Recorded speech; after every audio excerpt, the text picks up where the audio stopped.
로마서 3장 19절부터 20절까지 말씀 제가 봉독하도록 하겠습니다. 19절 우리가 알거니와 무릇 율법이 말하는 바는 율법 아래에 있는 자들에게 말하는 것이니 이는 모든 입을 막고 온 세상으로 하나님의 심판 아래 있게 하려 함이라.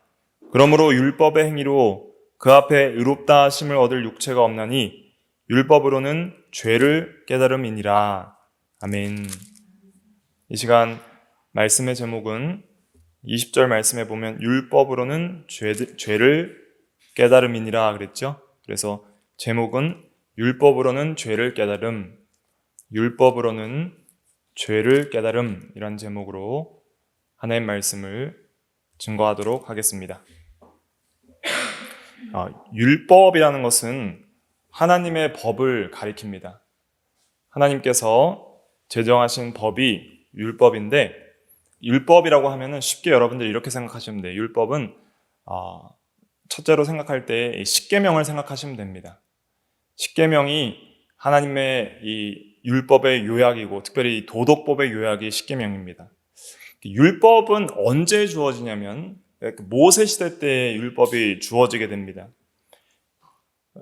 율법이 주어질 때 이 출애굽기부터 레위기, 민수기, 신명기를 살펴보면 거기에 이제 율법이 주어지게 되는데, 모세 시대 때 이 율법이 주어질 때에는 십계명과 같은 그러한 법이 주어질 뿐 아니라 이스라엘 민족들에게 또 여러 가지 규례들을 많이 주셨어요, 법들을.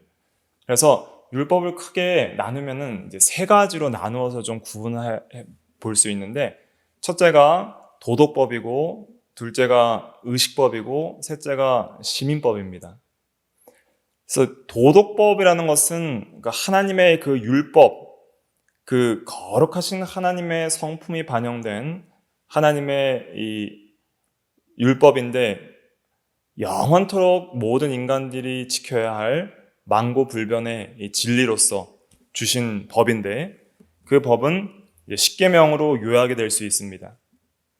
그리고 이 의식법은 무엇이냐면은 도덕법을 어긴 결과로 인하여서, 도덕법을 어긴 죄로 인해서 그 죄를 해결할 수 있는 방법으로 주신 것이 의식법이에요. 대표적인 것이 구약의 이제 제사 제도인 것이죠. 양을 잡아서 죽이고 소를 잡아서 죽여서 태워서 드리는 것이, 그것도 모세 율법에 들어있는데, 그것은 도덕법을 어긴 죄를 해결하기 위한 방식으로 주신 것이고, 앞으로 오실 예수 그리스도의 십자가의 구속을 지시하고 예표하는 것으로 주신 것이죠. 그 다음에 이제 시민법이 있거든요. 그 구약 성경을 읽어보면은 민법, 상법, 형법, 그래서 이런 인간관계에서 어떤 일이 있을 때 어떻게 처리하라는지에 대한 그런 상세한 계명들이 있는데, 그것은 신정국가인 이스라엘 나라에게 도덕법을 적용시켜서 그 국가 차원에서 어떤 질서와 제도를 유지하기 위해서 하나님께서 주신 거예요. 그래서 율법 이러면은 우리가 이 도덕법, 의식법, 시민법 전체를 율법이라 하기도 하고, 특별히 도덕법만 율법이라고 하기도 하고, 그 다음에 모세 오경인 창세기부터 신명기를 율법이라고 하기도 하고, 구약 성경 전체나 성경 전체를 율법이라고도 합니다. 그래서 율법에 대한 그 범위나 또 의미들이 좀 다양하게 쓰이고 있어요. 그런데 여기서 이제 특별히 율법 이렇게 할 때에는 가장 먼저 생각해야 될 것은 뭐냐면 도덕법을 생각하시면 됩니다. 거룩하신 하나님의 도덕법. 그리고 율법 하면은 십계명을 가장 먼저 떠올리시면 됩니다. 그래서 도덕법의 요약은 십계명이다. 십계명을 통해서 하나님의 법이 무엇인지를 우리가 이해할 수 있는 것이죠. 율법을 왜 주셨을까요? 율법을 왜 주셨을까요? 율법은 BC 1500년 전에 모세를 통해서 최초로 주세요. 인간들에게. 구원받은 하나님의 백성들에게 율법을 주시는데, 율법을 왜 주시냐면 율법은 목적이 있습니다. 율법을 통해서 하나님께서는 하나님의 법이 얼마나 거룩하고 의롭고 완전한지를 가르쳐 주시고요. 그리고 무엇이 죄고 무엇이 의인지를 가르쳐 주시는 거예요. 율법을 통해서. 그래서 율법을 받은 자들은 율법을 통해서 무엇을 깨닫냐면 죄를 깨닫는 거예요. 죄. 그런데 율법을 통해서 죄를 깨닫는데 죄가 무엇이냐? 죄가 무엇이죠? 법을 위반하는 것이 죄입니다.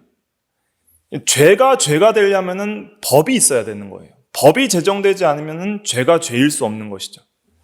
그래서 율법을 주신 이유는 하나님의 법이 있다는 것을 가르쳐 주시고, 그리고 바로 그 법을 위반한 것이 죄임을 가르쳐 주시기 위해서 율법을 주신 거예요. 그래서 그 율법을 통해서 온전히 율법을 순종해서 선행으로 구원을 받으라고 율법을 주신 것이 아니라 율법을 통해서 죄를 깨닫고 이제는 구원받을 수 있는 유일한 길인 예수 그리스도를 믿음으로 말미암아 구원을 받을 수 있도록 인도하시기 위해서 율법을 주신 것입니다. 그런데 이 율법을 받은 자들은 율법을 지킬 수가 없기 때문에 자기가 하나님의 심판 아래 있다는 것을 깨달아야 하는 것이죠. 그런데 사람들은 그것들을 잘 깨닫지를 못합니다. 그래서 19절에 뭐라고 말씀하냐면 19절 한번 같이 읽어볼게요. 3장 19절 시작. 우리가 알거니와 무릇 율법이 말하는 바는 율법 아래에 있는 자들에게 말하는 것이니 이는 모든 입을 막고 온 세상으로 하나님의 심판 아래 있게 하려 함이라. 네.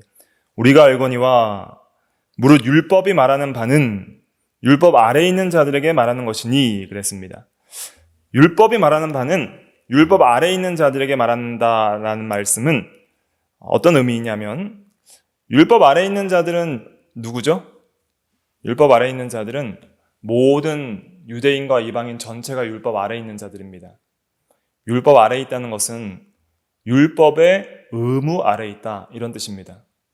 그래서 모든 인간들은 율법 아래에 있습니다. 이것을 먼저 기억을 하셔야 됩니다. 우리는 그냥 마음대로 살아도 되는 존재가 아니라 모든 인간들은 도덕적인 피조물이에요. 도덕적인 피조물이기 때문에 반드시 하나님의 도덕 법칙대로 살아야만이 의롭다고 인정받을 수 있는 존재들입니다. 죄는 법을 어기는 것이고 의는 법을 순종하는 거예요. 우리 모든 사람들은 율법 아래에 있기 때문에 반드시 법을 순종해야 될 의무가 있습니다. 근데 그 법이 뭔지를 모르기 때문에 제대로 순종을 하지 않는 것이죠. 그래서 율법을 주신 이유는 하나님이 누구시며 하나님의 법이 무엇인지를 알려주신 거예요. 그런데 율법 아래에 있는 자들은 이 법을 온전히 순종할 수 없기 때문에 전부 하나님의 심판 아래에 있게 됩니다. 그래서 율법 아래에 있는 자들은 예수 그리스도를 믿지 않는 모든 죄인들은 하나님의 정죄와 심판 아래에 있게 되는 것이죠. 그런데 예수를 믿는 성도들은 어떨까요? 성도들은 예수를 믿음으로 말미암아 의롭다 하심을 받은 성도들은 이제 율법 아래에 있어요? 없어요? 여전히 율법 아래에 있어요. 이제는 우리가 구원을 받았지만은 이제 우리가 하나님을 기쁘시게 하며 하나님을 영원토록 즐거워하며 하나님을 영화롭게 하기 위하여 그것을 우리의 생활의 규범으로 지켜야 될 순종의 의무 아래에 있는 거예요.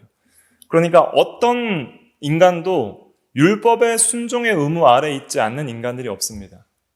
이 세상에 하나님을 모르는 사람들도 율법 아래에 있고요. 율법의 순종의 의무 아래에 있어요. 그런데 그 사람들은 자기가 순종의 의무 아래에 있는지를 모르는 거예요. 배우지를 못하면, 또 깨닫지를 못하면, 믿지를 못하면. 그래서 율법을 어기며 살아도 양심의 가책이 별로 없이 살아가는 것이죠. 그런데 때가 이르면 하나님이 심판할 때가 올 것입니다. 그때에는 모든 입이 막아질 것입니다. 여러분들이 이걸 기억하셔야 됩니다. 반드시 하나님의 심판이 있다. 반드시 하나님의 심판이 있습니다. 그럼 그 심판의 때는 언제일까요? 개인적으로는 육체가 죽을 때 심판이 임합니다. 우리의 육신의 생명이 끊어지면 우리의 영혼은 즉시 하나님 앞에 서게 됩니다. 그리고 심판을 받게 돼요. 여러분들이 죽게 되면 여러분들의 영혼은 하나님 앞에 서게 될 것입니다. 그리고 하나님께서 물으실 것입니다. 네가 천국에 들어갈 근거가 있느냐? 네가 천국에 들어갈 자격이 무엇이냐? 물으실 것입니다. 너는 하나님의 법대로 순종해야 될 의무가 있는 도덕적 피조물이었다. 하나님의 율법대로 온전히 순종했느냐? 물으실 것입니다. 그러면 여러분들은 어떻게 대답하실 것입니까? 네, 온전히 순종했습니다. 이렇게 말할 수 있는 사람이 있어요, 없어요? 없어요. 한 명도 없습니다. 저도 그렇고 여러분들도 그렇고 하나님의 율법을 내가 온전히 순종했습니다 라고 말할 수 있는 사람은 한 명도 없는 거예요. 그래서 모든 입이 막아지는 겁니다. 하나님 앞에 내가 율법을 온전히 순종했다고 말할 수 있는 사람은 아무도 없습니다. 오직 예수 그리스도밖에 없습니다. 그래서 우리는 다 하나님의 심판을 받게 되는데 그때 우리가 내세울 수 있는 의는 우리 의가 아닌 것이죠. 이제 다음 시간부터 자세히 배우겠지만은 예수를 믿음으로 그리스도 안에서 정가받은 그리스도의 의, 밖에서부터 우리에게 선물로 주어지는 그리스도의 의, 그것만이 천국에 갈 수 있는 근거요, 하나님의 심판을 피할 수 있는 근거요, 하나님이 주시며 인정하시는 온전한 의가 되는 것이죠. 그 의가 없는 자들은 자기 의를 세울 수가 없기 때문에 다 입을 막는 거예요.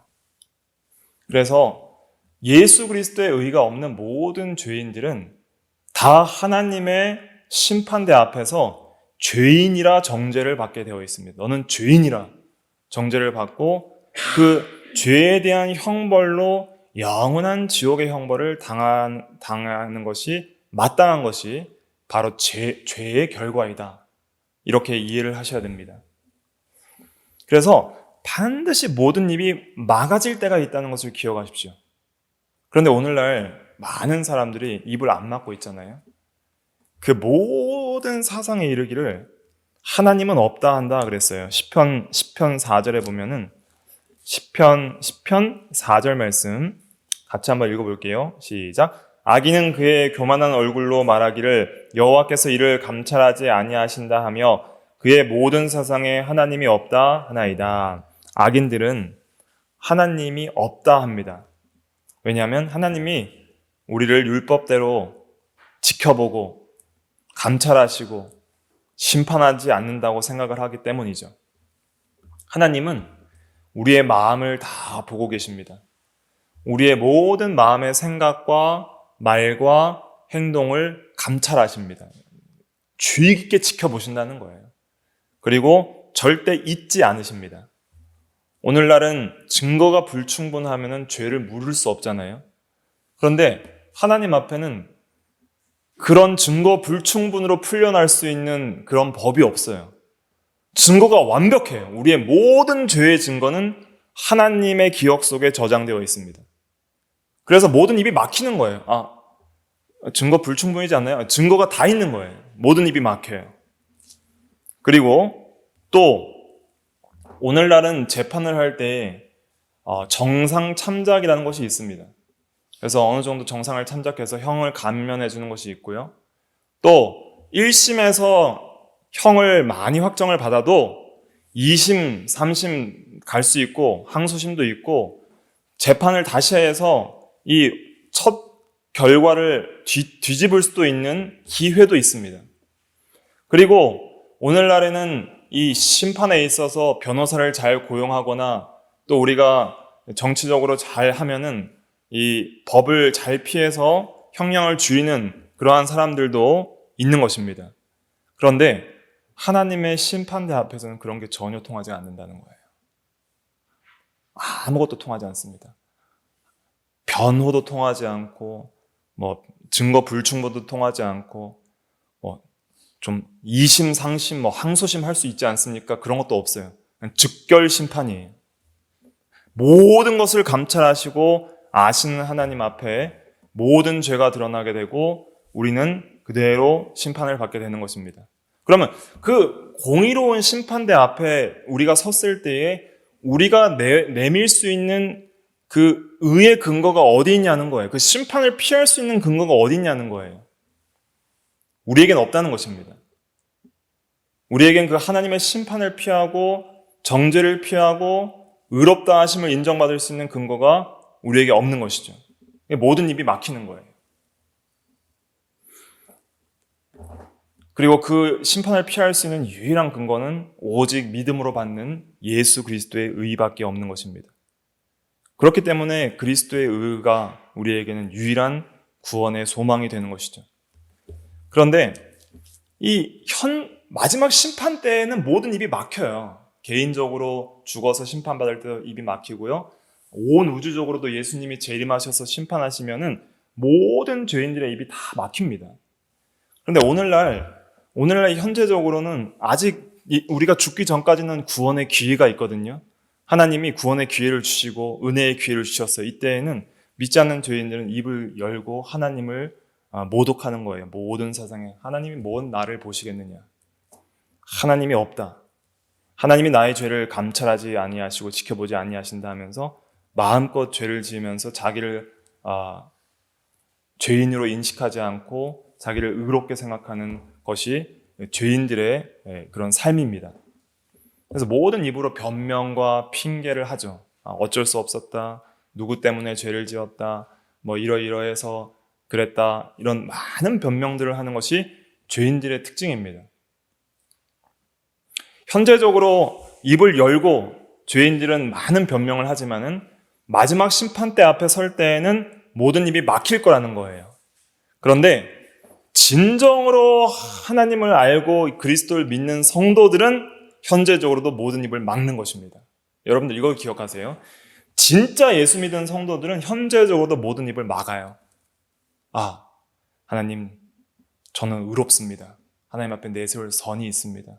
하나님, 저는 이런 핑계 저런 핑계 대면서 어쩔 수 없이 죄를 지었습니다. 이런 핑계 하지 않습니다. 진짜 성도들은 현재적으로 심판 때 입을 막는 게 아니라 현재적으로 입을 막아요.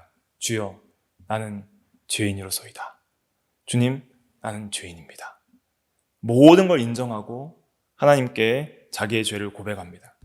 그 사람이 진짜 구원받은 사람이고 그 사람이 진짜 그리스도 안에서 은혜 받아 참으로 하나님 앞에 영원한 생명을 얻고 그리스도의 의를 전가받은 그런 구원받은 성도입니다. 왜냐하면 구원받은 성도에게만 하나님께서 영적인 지혜를 주셔서 죄를 깨닫게 하시기 때문이에요. 그 성도들은 마지막 심판대 앞에 설 때는 어떻게 할까요? 여러분들은 구원받은 성도십니까? 그럼 여러분들은 마지막 심판대 앞에서 하나님께 어떤 입을 여시겠습니까? 자기의 의를 자랑하는 입은 다 막히는 거예요. 하지만 어떤 입을 여시겠습니까? 오직 예수 그리스도의 의와 하나님의 사랑과 구원을 찬양하는 입은 열리는 거예요. 주여 감사합니다. 나 같은 죄인 살리신 주님의 은혜를 감사합니다. 저는 내세울 의가 없지만은 예수를 믿음으로 말미암아 오직 은혜로 받아가진 그리스도께서 나를 위하여 행하신 온전한 의가 나에게 있습니다. 이 의를 주신 하나님 감사합니다. 이 의를 의지하오니 주여 영원한 하나님의 나라로 우리를 인도하옵소서. 주의 은혜의 영광을 찬양하나이다 하고 찬송하면서 영광 중에 하나님 나라 들어가는 거예요. 심판대 앞에. 그러니까 심판대 앞에 섰을 때 자기 의나 자기의 공로를 주장할 수 있는 어떤 입도 다 막히는 거예요. 그런데 심판대 앞에는 성도나 불신자나 다 막혀요. 그런데 오늘날은 하나님을 모르는 사람들은 그 입을 열면서 하나님을 모독하고 자기를 자랑합니다. 교만하다는 것은 무엇이냐면은 하나님과 사람 앞에 자기를 높이는 게 교만이에요. 오늘날 사람들을 보세요. 얼마나 교만합니까? 저도 얼마나 교만한 마음들이 여전히 남아있는지 모릅니다. 내가 낸데 하고 사는 거예요. 내가 내다. 그러면서 다른 사람을 무시하고 자기를 어떻게든 조금이라도 높이고 자기를 조금이라도 깔보거나 깔아뭉개는 사람들을 아주 대적하고 겸손한 모습을 바라보기 힘든 세상이 지금 세상입니다. 이 세상은 어떻게든 자기를 나타내고 드러내고 자랑하고 뽐내고 그렇게 하는 시대에 살고 있어요. 그러면서 서로 비교하면서 이러한 열등감 속에서 살아가는 이러한 시대이죠. 그러한 시대상 속에서 우리가 죄인이고 우리가 하나님 앞에 내세울 의는 없다는 이 진리를 사람들이 싫어해요. 믿기도 싫어하고 인정하기도 싫어요. 왜냐하면 이걸 인정해버리면은 자기의 모든 그러한 선함이나 자기가 지금까지 높게 평가했던 자기의 인격이나 도덕성들을 다 부정해야 되거든요. 그런데 진짜 하나님을 만난 사람들은 이러한 모든 걸 부정해버립니다. 사도 바울 보세요. 사도 바울이 이 세상을 살아갈 때 예수 믿기 전에는 내가 낸데 하고 살았어요. 나는 바리새인이고 베냐민 지파이고 히브리인 중에 히브리인이고 가말리엘 문화에서 공부를 잘했고 또 로마 시민권도 있고 그다음에 율법의 행위로는 흠이 없이 사는 사람이다. 그러나 예수를 믿고 나서는 그 모든 것을 배설물처럼 버렸잖아요. 그리고 모든 입을 막고 사도 바울은 오직 주 예수 그리스도의 은혜의 영광만을 찬미했습니다. 그러면서 자기가 한 말은 오라 나는 공고한 사람이로다. 그러면서 나는 죄인 중에 괴수입니다. 이렇게 인정을 했던 것이죠. 그래서 우리가 율법 아래에 있고 율법의 의무 아래에 있고 우리는 마지막 심판 때 반드시 설 그러한 때가 있다는 것을 기억하십시오. 그리고 온 세상으로 하나님의 심판 아래에 있어서 모든 입이 막힐 때가 있다는 것을 기억하십시오.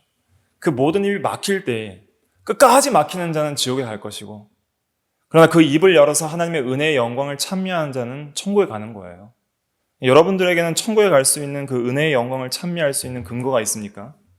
여러분들에게는 믿음으로 받아가진 예수 그리스도의 의가 있습니까?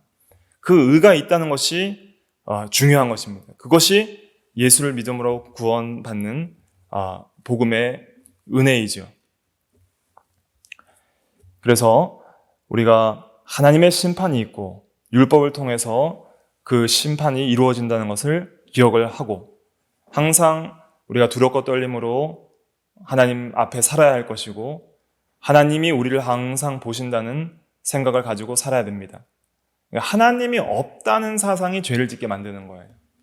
여러분들이 매사에 하나님을 인정해 보세요. 범사에 하나님을 인정하고 하나님이 나를 보시고 계시고 하나님의 나의 마음을 감찰하신다고 생각하면은 죄를 짓는 것을 두려워할 수 있게 되는 것입니다. 그래서 참으로 죄를 이기고 거룩하게 살아갈 수 있는 중요한 방법은 무엇이냐면은 경건한 신앙을 가지는 거예요. 하나님을 인정하는 신앙, 하나님 앞에서 사는 신앙, 이것을 가지는 것이 매우 중요합니다. 그 다음에 율법으로는 죄를 깨닫게 하기 위해서 주셨다 그랬는데 로마서 3장 20절 말씀 같이 한번 읽어볼게요. 3장 20절 시작. 그러므로 율법의 행위로 그 앞에 의롭다 하심을 얻을 육체가 없나니 율법으로는 죄를 깨달음이니라. 율법을 왜 주셨냐면 율법의 목적들이 여러 가지, 한 3가지가 있습니다. 칼빈이 정리하기로는 한 3가지로 성경적으로 정리를 할 수 있는데 율법을 주신 가장 중요한 목적 중에 하나는 죄를 깨닫게 하시는 데 있는 거예요. 하나님께서 어차피 세상을 심판하실 것이고 죄인들을 하나님의 법대로 심판하실 것이면 율법을 새로 주실 필요가 있었을까요? 한번 생각해 보세요. 율법을 우리 성경에 기록해서 율법을 왜 주셨을까요? 율법 안 주셔도 그냥 인간들 다 심판하셔도 되잖아요. 그래서 정죄하고 하나님을 심판하셔도 되는데 율법을 왜 주셨냐면은 이 율법을 통해서 하나님의 그 의의 기준을 알고 하나님의 법을 알고 그 다음에 죄를 깨닫게 하시는 데 목적이 있는 거예요.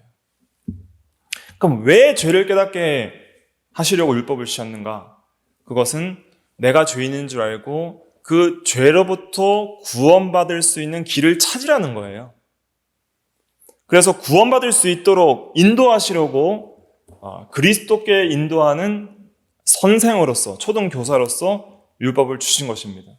그래서 첫째로는 우리가 율법을 통해서 우리의 죄를 깨닫는데 그 율법을 사용해야 됩니다.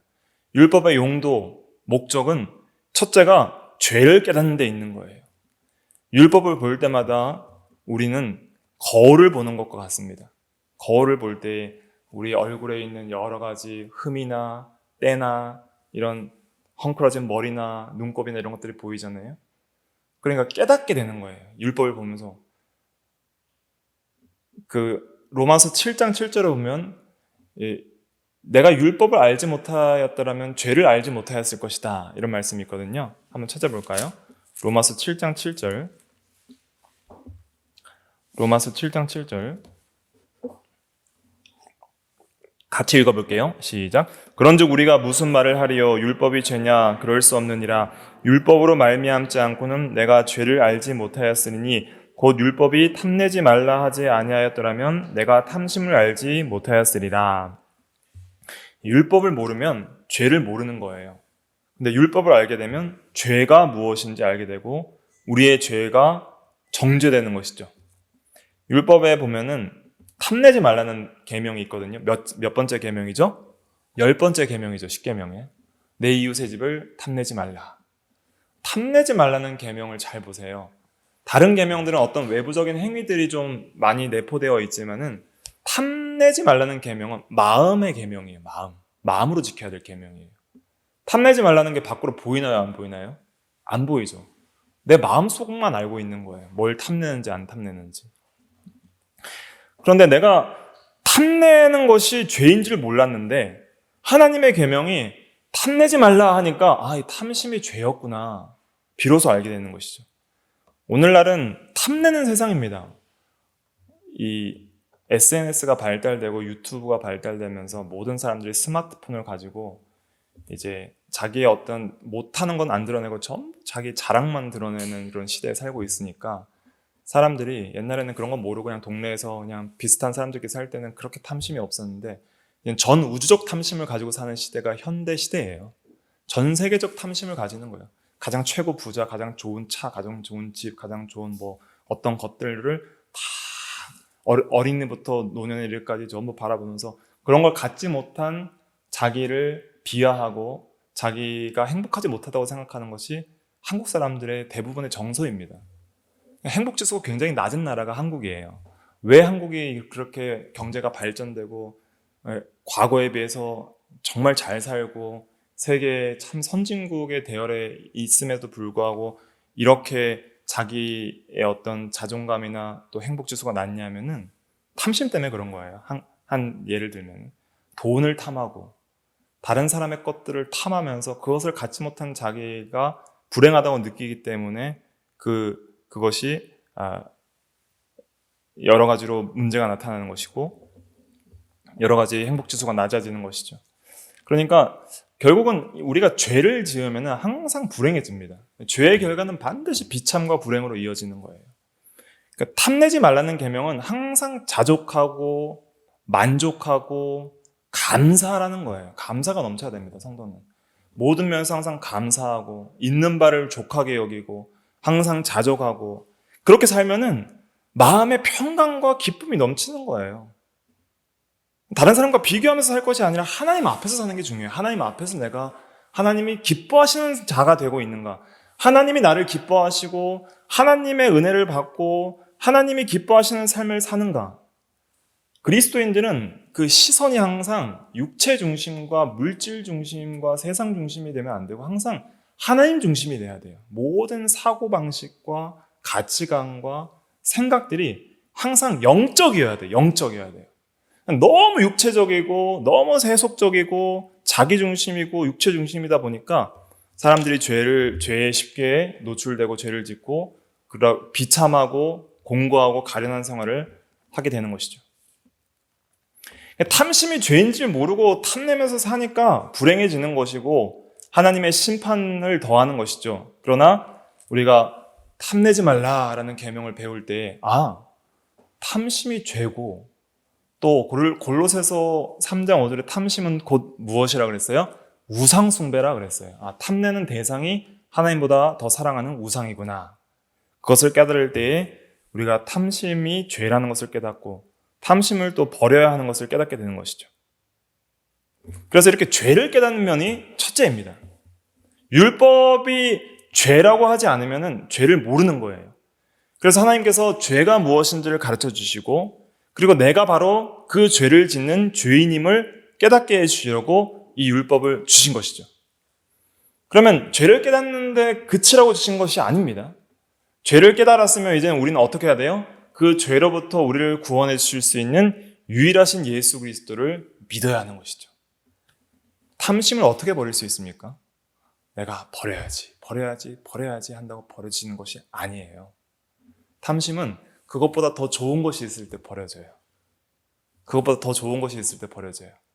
여러분들이 정말 이 세상에서 이것만 가지면 좋겠다 하는 어떤 것들이 있었다고 가정해 봅시다. 그것을 가졌을 때 여러분들은 마음이 완전 만족해서 더 이상 뭐가 필요 없던가요? 정말 이것만 샀으면 아니면 이것만 얻었으면 좋겠다는 어떤 것이 있는데 그것을 얻었을 때 여러분들의 마음은 참된 만족이 있었습니까? 아니죠. 그것보다 더 좋은 것들을 바라보게 되죠. 또 더 좋은 것들을 바라보게 되고 채워지지 않는 마음이 계속적으로 탐심을 더욱더 확장시키는 것이죠. 그런데 세상에 그 어떤 것으로도 채울 수 없는 그 탐심을 온전히 버리게 만들고 우리를 하여금 만족하게 만드는 것이 있으니 그분이 바로 우리 주 예수 그리스도요 하나님이요 하나님의 진리입니다. 하나님으로 우리의 마음을 채우고 그리스도로 우리의 생명을 삼고 나의 기쁨을 삼고 하나님을 의지하고 하나님을 사랑하고 하나님을 소망하며 살아갈 때에는 그 탐심이 버려지는 거예요. 아, 이거 별거 아니구나.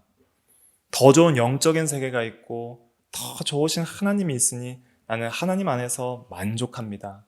나에게 일용할 양식을 주시고 오늘 살아갈 생명의 호흡을 주시고 생사화복을 주장하시고 오늘 나의 모든 생명과 기쁨과 소망이 되시는 분은 이 세상의 물질도 이 세상에 있는 인간도 이 세상에 있는 권력도 아닌 오직 하나님이십니다.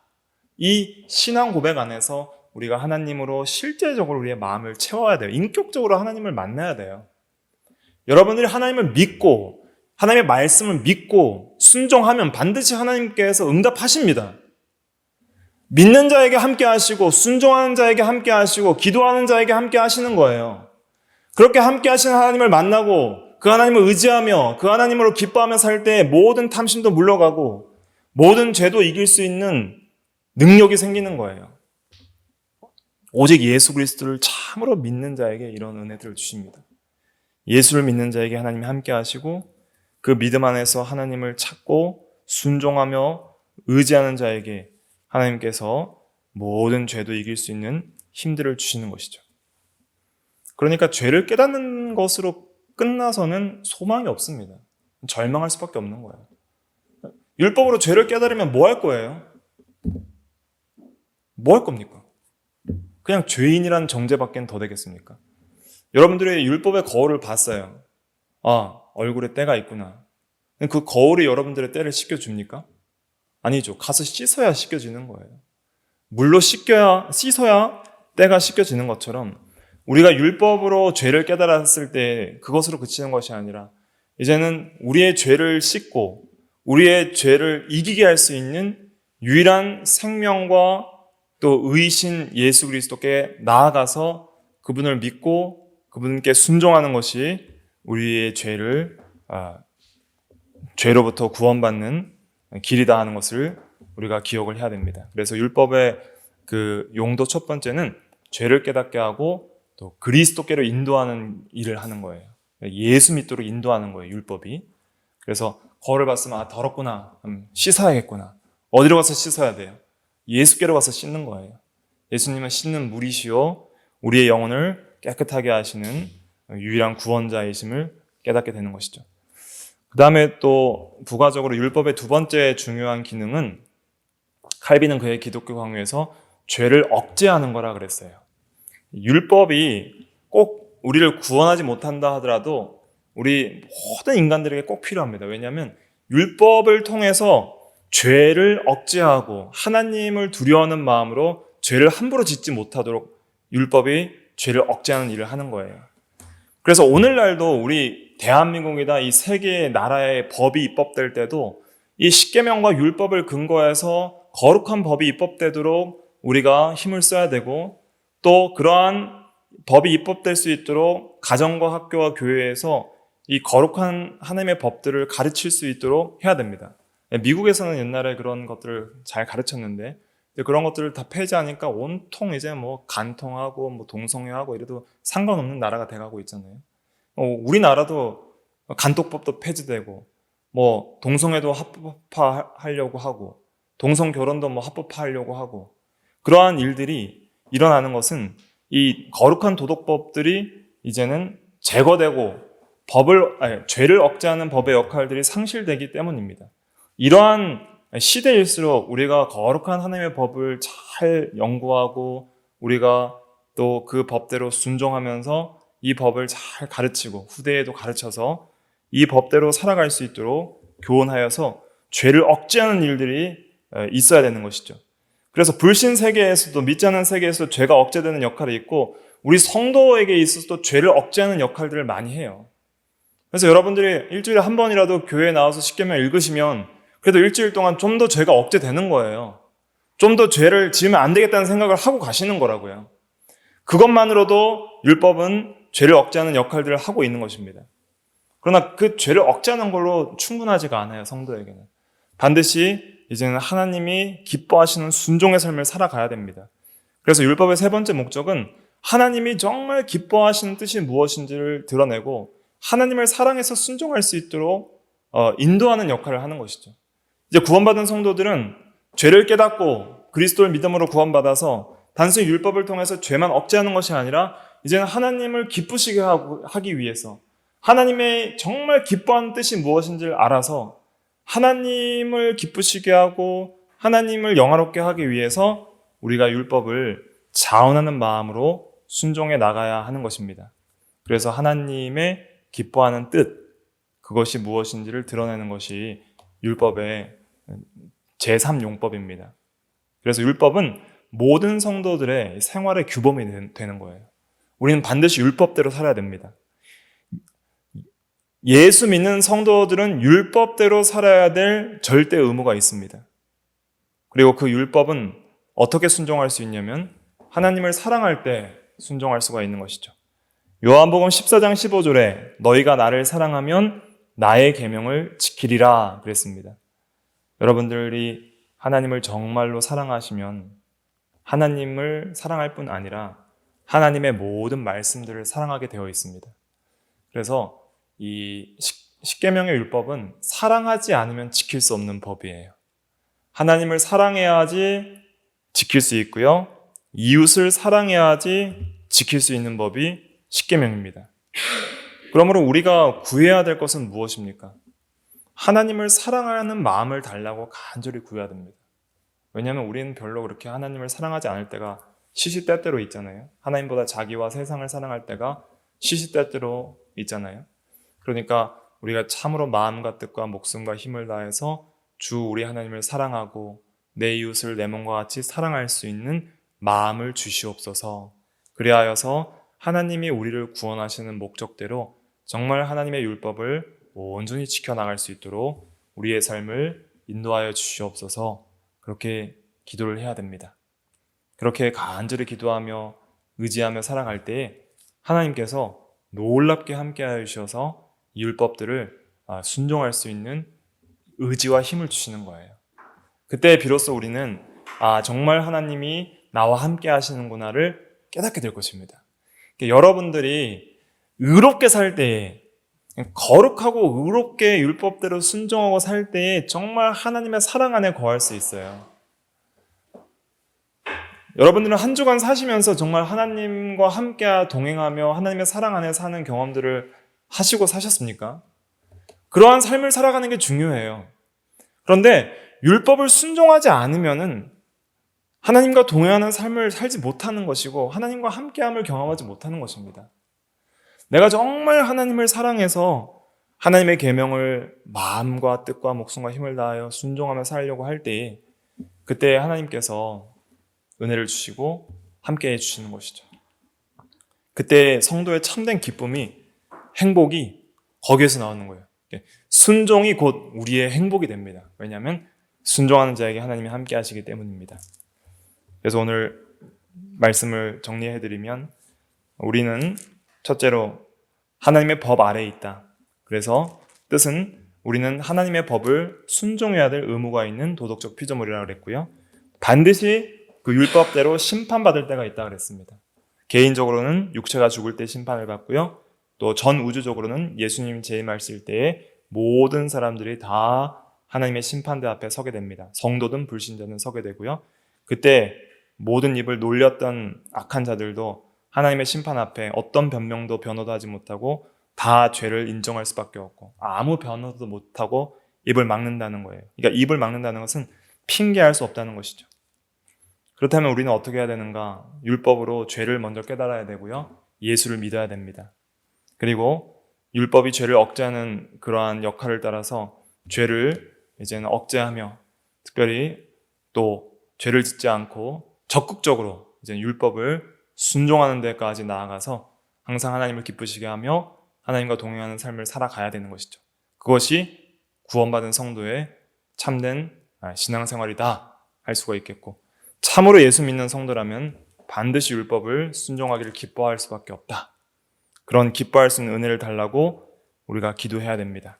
그럴 때 여러분들에게는 참된 영적 기쁨이 있게 될 것입니다. 이것만이 우리의 소망이 되는 것이죠. 기도하겠습니다.